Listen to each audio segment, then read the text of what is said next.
প্ৰথম জনাইছো টাইম 8লৈ আৰু এই মুহূৰ্তত জনাইছো এটা ব্ৰেকিং নিউজ নগাঁও কাগজ কলৰ কৰ্মচাৰীসকল বহু সময় ধৰি বহু দিন ধৰি শেহতীয়াকৈ বঞ্চিত হৈ আছে দৰমহাৰ পৰা আৰু তাৰ মাজতে চৰকাৰে ঘোষণা কৰিছিল এককালীন সাহায্য আৰু এটা চৰকাৰে ঘোষণা কৰা এককালীন সাহায্যক লৈ খেলিমেলিৰ সৃষ্টি হৈছে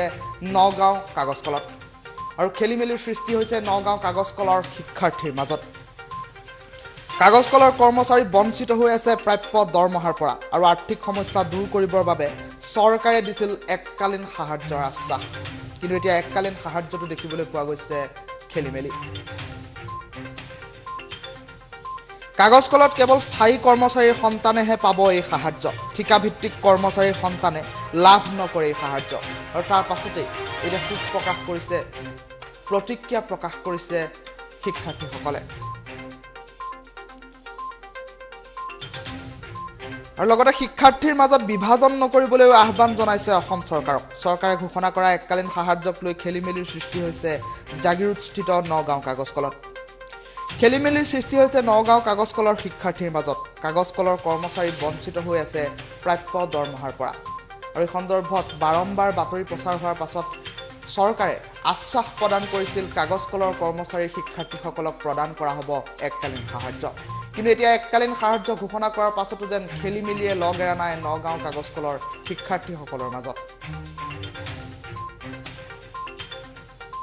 কাগজ কলত কেৱল স্থায়ী কৰ্মচাৰীৰ সন্তানেহে পাব এই সাহায্য ঠিকাভিত্তিক কৰ্মচাৰীৰ সন্তানে লাভ নকৰে এই সাহায্য আৰু ইয়াকে লৈ এতিয়া খেলিমেলিৰ সৃষ্টি হৈছে শিক্ষাৰ্থীসকলৰ মাজত বিভাজন নকৰিবলৈ আহ্বান জনাইছে অসম চৰকাৰক ঠিকাভিত্তিক কৰ্মচাৰীসকলৰ সন্তানে এই মুহূৰ্তত মন্তব্য আছে আমি মন্তব্য শুনাই লৈছো টাইম 8ৰ দৰ্শকসকলক 3 বছৰ ধৰি এই পেপাৰ মিলটো বন্ধ হৈ আছে তাৰ ফলত আমি দুৰ্ভিক্ষত ভুগিব লগা হৈছে বিশেষকৈ আমাৰ ছাত্ৰ ছাত্ৰীসকলৰ জীৱনলৈ অন্ধকাৰ নামি আহিছে আমি আজি কলেজত যাবৰ কাৰণে 10 টকা এটাৰ কাৰণে ভাবিব লগা হয় তাৰ ফলত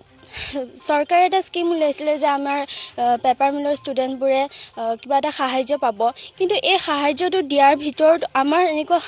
ভাগ কিয় কৰিছে আমাৰ ল'ৰা ছোৱালীবোৰৰ মাজত এনেকুৱা ভেদাভেদ কিহৰ যদি এমপ্লয় ল'ৰা ছোৱালীবোৰে পায় তেন্তে আমাৰ কেজুৱেলৰ ল'ৰা ছোৱালীবোৰো পাব লাগিব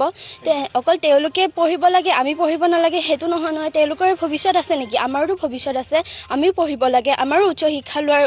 ইচ্ছা আছে সো মই চৰকাৰলৈ এটাই অনুৰোধ জনালো যে এনেকুৱা আমাৰ মাজত যাতে এনেকুৱা ভেদাভেদ নকৰায় নগাঁও পেপাৰ মিলৰ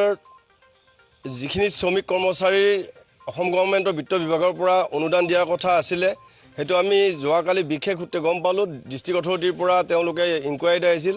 মিল কৰ্তৃপক্ষৰ পৰা কিবা লিষ্ট গৈছে কাৰ লিষ্ট গৈছে সেইটো আমি নাজানো এতিয়া আমাৰ সন্দেহ হৈছে আমি নেপাম নেকি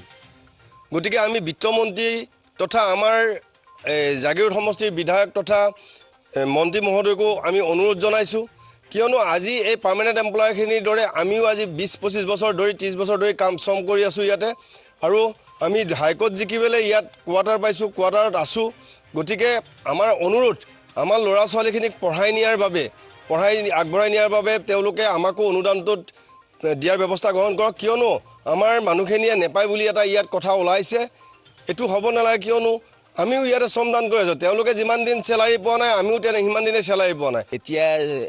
31 জানুৱাৰীৰ দিনাই মই 4th ছেমিষ্টাৰৰ পইচা দিব লগা আছিলে 16,000 টকা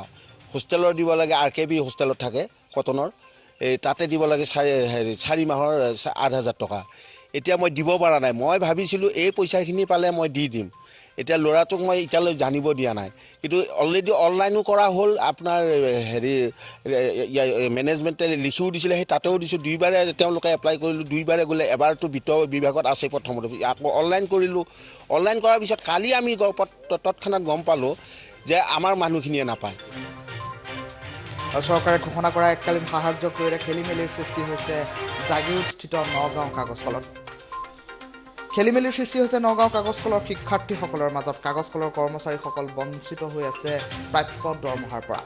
আৰু তাৰ মাজতে চৰকাৰে দুখীয়া ছাত্ৰ ছাত্ৰীসকলৰ বাবে আগবঢ়াইছিল এককালীন সাহায্য আৰু এতিয়া এককালীন সাহায্যৰ মাজতো যেন খেলিমেলিৰ সৃষ্টি হোৱা পৰিলক্ষিত হৈছে